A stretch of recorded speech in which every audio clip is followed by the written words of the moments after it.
Pastor Eliseo. Apocalipsis, capítulo 3, clase 59. Apocalipsis, capítulo 3, versículo 10. Por cuanto has guardado la palabra de mi paciencia, yo también te guardaré de la hora de la prueba que ha de venir sobre el mundo entero, para probar a los que moran sobre la tierra. Guardados de la hora de la prueba. ¿Qué es lo que el Señor Jesús va a probar?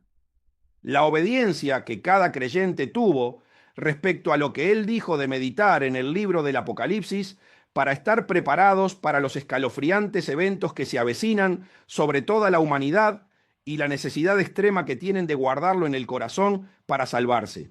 En consecuencia, al principio del libro hay una promesa de bienaventuranza para quienes lo lean y oigan las palabras de esta profecía y las guarden, porque el tiempo está cerca y los creyentes no están exentos de estar presentes.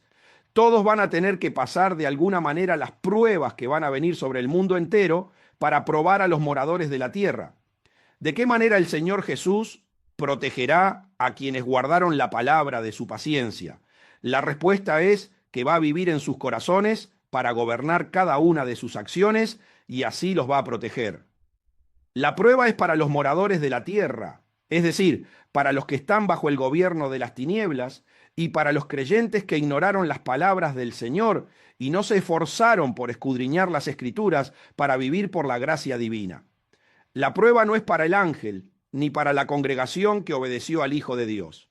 Por lo tanto, todos los que tuvieron la paciencia suficiente para meditar como se les ordenó y guardaron la palabra le dieron acceso a Jesús para que actuara en su favor. Esa es la forma en que el Señor Jesús protegerá a sus fieles discípulos. El éxito de los hombres y mujeres que obtuvieron grandes logros espirituales durante su servicio a Dios estuvo relacionado con la meditación que realizaron de su palabra. Leer y oír la palabra de Dios y guardarla en el corazón hace que Jesús gobierne la vida del creyente. Ese es el que se convierte en un verdadero hijo de Dios. Cada creyente debe prepararse de manera individual, porque la evaluación de la prueba determinará el destino final de los que forman parte de la última generación. La meditación tiene la particularidad de trasladar al creyente del mundo terrenal al espiritual. Por lo tanto, sus experiencias personales son acordes al mundo en el que viven. Durante la prueba que va a venir sobre el mundo entero, se cumplirán las palabras que el Señor Jesús declaró mientras oraba por sus discípulos. Juan, capítulo 17, versículos del 14 al 17. Yo les he dado tu palabra, y el mundo los aborreció, porque no son del mundo, como tampoco yo soy del mundo. No ruego que los quites del mundo, sino que los guardes del mal. No son del mundo, como tampoco yo soy del mundo. Santifícalos en tu verdad. Tu palabra es verdad. No los va a sacar de la prueba, los va a guardar. Los que meditaron y lograron la transformación, que fueron trasladados de un mundo a otro, viven en la dimensión del espíritu y entran en contacto con los moradores del mundo que viven sometidos al reino de las tinieblas para evangelizarlos. Por este motivo, Jesús le pide a su Padre Celestial que los proteja del mal. La petición del Señor Jesús a su Padre para que no los saque del mundo tiene como finalidad que continúen salvando a todos aquellos que quieran escuchar las buenas nuevas del Evangelio. Entre los evangélicos hay muchas malas interpretaciones respecto a cuándo Jesús dice que los guardará de la hora de la prueba. Asocian estas palabras con que los sacará de la gran tribulación y que cuando comience, la iglesia ya no estará en el mundo. Estos versículos son un pilar muy importante de la falsa enseñanza que da origen a la teoría del rapto secreto.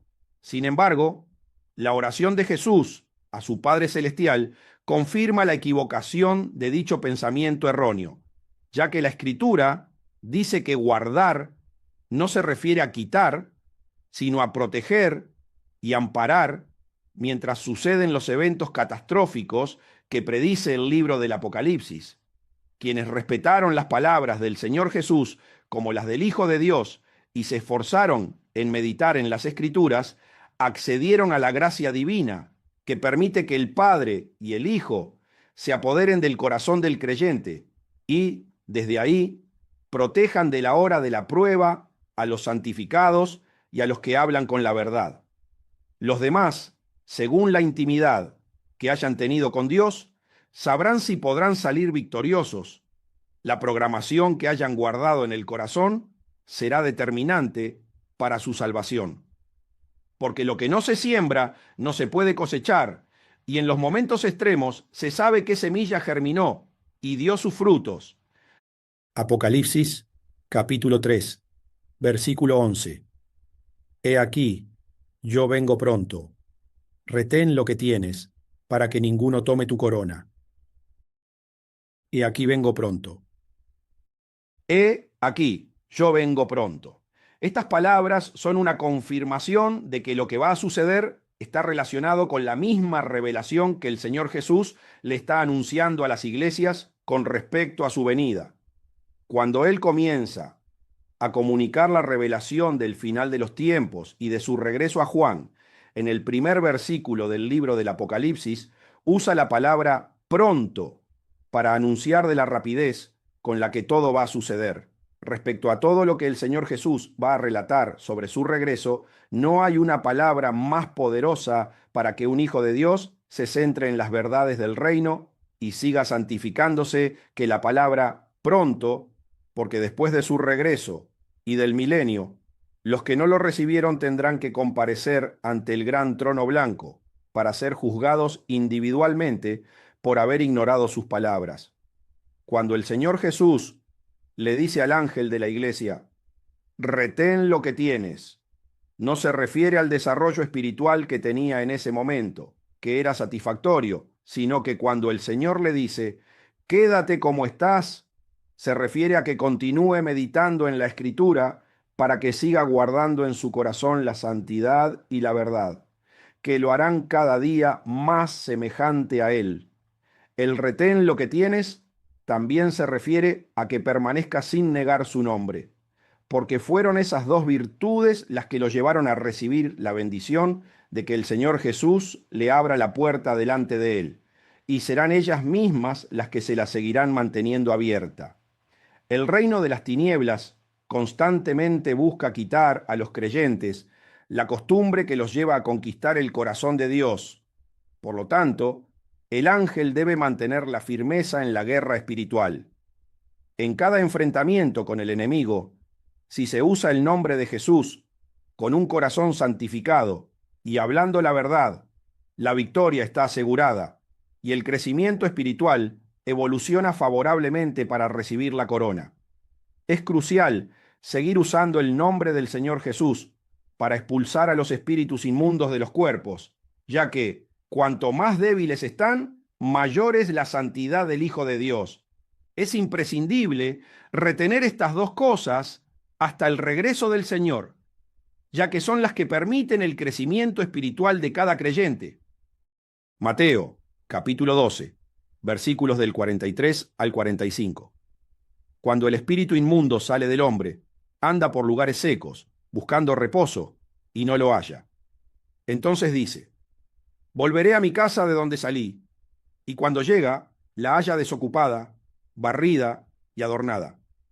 Entonces va, y toma consigo otros 7 espíritus peores que él, y entrados moran allí.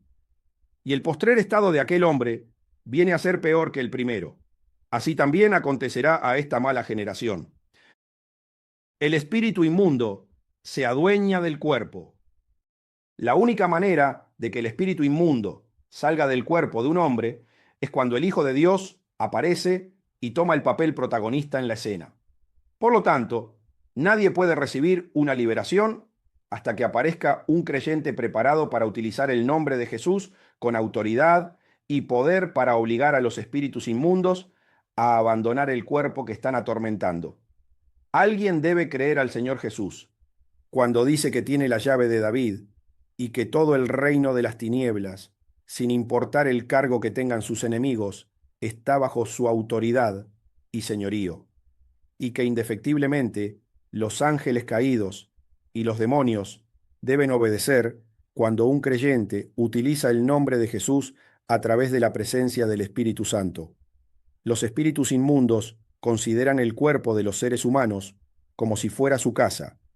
Por ese motivo, cuando son expulsados, siempre intentan regresar, pero solo pueden hacerlo si el creyente sigue cometiendo pecados. Jesús tiene el dominio total sobre el reino enemigo, pero siempre respeta la libertad de elección que otorgó a cada espíritu humano. Los demonios. Pocos creyentes meditan en las Escrituras para que se les revele que los demonios son los espíritus de los hombres que murieron sin salvación. En el día de la muerte, cuando el espíritu sale del cuerpo, sin haber recibido al Señor Jesús como su Salvador y sin la cobertura del Espíritu Santo, queda maldito y se transforma en demonio, quedando automáticamente al servicio del diablo para atacar a quienes todavía están en el mundo y tienen la posibilidad de salvarse. Génesis, capítulo 3, versículos 23 y 24. Y lo sacó Jehová del huerto de Edén, para que labrase la tierra de que fue tomado. Echó pues fuera al hombre, y puso al oriente del huerto de Edén querubines, y una espada encendida que se revolvía por todos lados, para guardar el camino del árbol de la vida. El espíritu del hombre había sido creado para habitar eternamente dentro de un cuerpo. Por eso, periódicamente tenía que comer del árbol de la vida. Sin embargo, después del pecado de Adán, se distanció de Dios por completo y quedó sentenciado al sufrimiento eterno. En consecuencia, el Creador expulsó al hombre del huerto y puso querubines y una espada encendida para que no pudiera acceder al árbol de la vida, que le iba a dar la eternidad. Como el espíritu del hombre fue creado para estar dentro del cuerpo, cuando se desprende y sale, si no está protegido por la cobertura del Espíritu Santo para ir al paraíso, entra en un estado de descontrol, ya que fuera del cuerpo siente que se está quemando. Además, es un lugar espiritualmente seco, lo que le causa desesperación. Es como si le faltara el aire, se asfixia. Por ese motivo, en cuanto sale de su cuerpo, su espíritu, maldito por haber rechazado el Evangelio, se transforma en un demonio y busca un cuerpo en el que pueda entrar momentáneamente para sentir paz. Normalmente, elige el de algún miembro de su familia en la tierra. Génesis, capítulo 6, versículo 3. Y dijo Jehová: no contenderá mi espíritu con el hombre para siempre, porque ciertamente él es carne, más serán sus días 120 años. En este pasaje se revela que el tiempo que Dios le da al espíritu del hombre para que contienda con él, si no recibió la gracia del Evangelio, es de 120 años. Desde que el hombre nace, por la desobediencia de Adán, su espíritu está en rivalidad con el Creador. Sin embargo, mientras está dentro del cuerpo, a través del Señor Jesús, tiene la posibilidad de arrepentirse, restablecer su relación y terminar definitivamente con la disputa, para que, cuando salga de su cuerpo, pueda irse a vivir eternamente al cielo. Pero si se niega a creer en el plan de salvación, tendrá que afrontar su condena eterna. Eso significa que si Dios permitió que el espíritu maldito contendiera con él durante 120 años, su conflicto comienza en el momento en que se independiza y comienza a vivir tomando sus propias decisiones. En consecuencia, si una persona vivió 30 años y no recibió la salvación, cuando su espíritu salga de su cuerpo, tendrá 90 años para manifestarse como demonio. Si murió a los 80 años, le quedan 40 años para obrar como demonio. Cuando el espíritu de una persona sale de su cuerpo, lo hace con la personalidad que adquirió mientras vivió en el mundo. Su alma recibió una programación con la que será juzgada. Por lo tanto, si sale maldita, podrá atormentar a los hombres que vengan al mundo con la personalidad que formó cuando vivía dentro del cuerpo. Juan, capítulo 8, versículo 49. Respondió Jesús: Yo no tengo demonio, antes honro a mi Padre, y vosotros me deshonráis. Yo no tengo demonio, antes honro a mi Padre. El Señor Jesús vivió toda su vida sin cometer pecado. Por ese motivo, nunca fue afectado por un demonio, y eso le permitía honrar a su Padre Celestial. Por tanto, cuando el creyente comete pecado, es porque un demonio lo está usando para agredir a Dios y no poder honrarlo. Entonces, cada demonio tiene su propia personalidad, y la única manera que tiene el creyente de vencerlo es santificándose. Un hijo de Dios puede vivir libre de demonios cuando logra vencer la totalidad de la personalidad de cada espíritu inmundo que hay en su interior. Cuanto menos lo afecten, más podrá honrar a Dios con su vida. En consecuencia, el Señor Jesús se presenta como el santo y verdadero, el que tiene la llave de David, y le agradó la vida del ángel de Filadelfia, porque había batallado espiritualmente para vencer la obra de los demonios que afectaban a su cuerpo, y también educó a sus miembros para que fueran libres y pudieran honrar a Dios. La clave del éxito del creyente.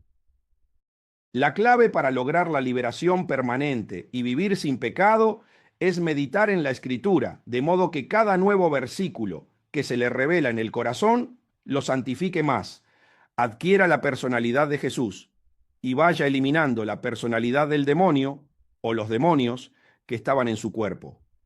La otra clave es utilizar el nombre del Señor Jesús para reprenderlos y expulsarlos del cuerpo, ya que su nombre es crucial para obtener la liberación completa, pues todo integrante del reino de las tinieblas se tiene que someter a su autoridad y poder.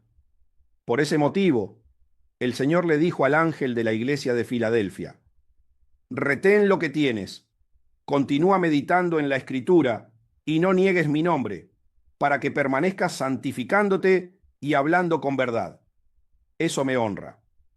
Ese comportamiento permite al creyente ser verdaderamente libre, porque el Señor Jesús puede obrar desde dentro de su corazón como un guerrero al estilo de David. Esa es la puerta abierta que ha puesto delante de él. Procediendo de esa manera, se abren todos los caminos de la bendición.